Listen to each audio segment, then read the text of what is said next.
Hey there Vault Dwellers, NakedVaultDweller here, and in this video we're going to cover the camp and camp shelter as a Babalos, a PC player of Fallout 76. Before we get started, please take this moment to give this video a thumbs up, and if you're new here, please consider subscribing to the NakedVaultDweller YouTube channel. Okay, so where was I?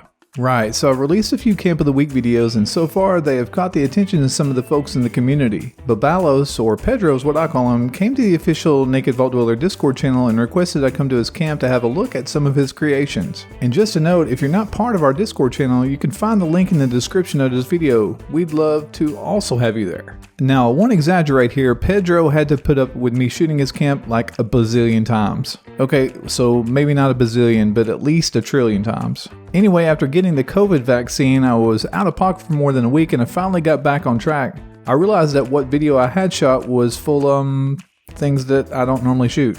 Anyway, thanks Babalos for enduring me jacking that whole thing up and having to redo it again. So when I arrived at Pedro's camp, I went immediately to his utility room. Inside, Pedro made it look like an aquarium room filled with plants and fish surrounding a nice little cozy room type area where you could sit or play games. And the ceiling fans are spaced out nice and it's really a good touch. It adds to the ambience of the room.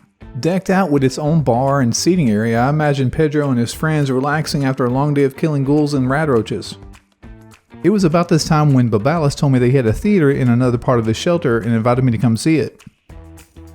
When I arrive, I am taken back at first glance. It really does look like a movie theater. Even though Kong and Mortal Kombat aren't high on my list to watch, I can't wait to see what's on the other side of these doors. And the lobby area and ticket booth are spot on for what you would normally see in a movie theater. And moving upstairs, I find that Pedro has made 2 movie theaters for us to visit.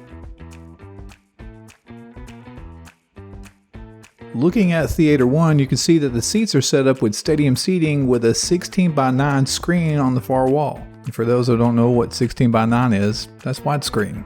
Coming out of the theater, you can also see a concession stand loaded down with salty popcorn and refreshing ice-cold apocalyptic water. Great! Just what my date needs. Finally, I work my way over to the second theater where I will find another well-placed room with a large screen on the back wall. Now, I don't know about you guys, but in my hometown, this is actually how our theaters are set up. The last shelter we'll visit is in the Atrium Shelter. Pedro calls this place Rio's Slum. Minus the bad water and debris on the ground, the layout is very much like a shantytown. When I asked Babalos where he got the inspiration to make this piece, he told me games like Call of Duty and Rainbow Six Siege normally have a map just like this. Interlaced with different rooms varying in size and capacity, you can see that some families that live here have really small living quarters, while others have larger living quarters or even more possessions. Babalos really did a good job on replicating this place, and it's made up of many levels and of many different rooms. I wish I had more time to go through it all. Finally, and the piece I wanted to show the most is located on the outside portion of the camp. Perched on the side of a mountain, Babalos has access to the rest of the world. And the items in this very small utility room is well laid out and goes at the very top of my list to reproduce. It's still challenging, but not super challenging, as opposed to making a whole aquarium where I wouldn't even know where to start. Next, we'll go back outside to look at the rest of the camp. This is another favorite part of mine. I don't know if it's because of the view or if it's because I can have some friends over and we can enjoy the view. Either way, this spot is the perfect location to place a camp. Lastly, we'll take a look at this whole floating glass palace thing. I'm really trying to minimize this a little bit. It's actually really stinking nice. The first time I attempted to get on top of the glass palace, I actually ended up falling to the ground to my own death. Watching my first step, because the first one is a doozy, I climb on up to see the rest of the glass fortress.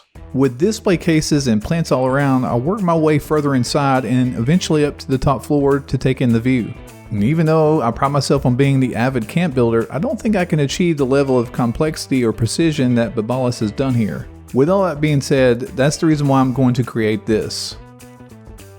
Okay, I'm just kidding. Today I'm going to attempt to recreate the shack perched on the mountain, as I seem to have many of the items here already in my camp menu. So let's go ahead and move on over to my camp so we can get started. First, we'll get started with the Atrium Shelter, as I have the most space available there.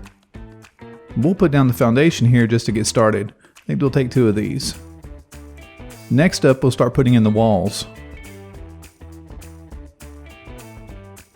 To get these small windows here on the shack, we'll have to put in half walls on the sides.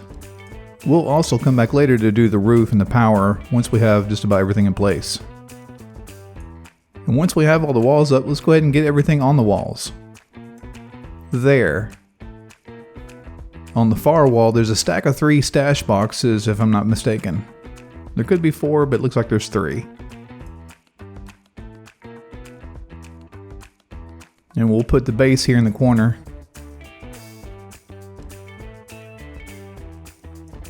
And we'll drop the snare drum here in the other corner. We'll put down this kitchen table. I see it used a lot. I kind of like it. It looks very rustic.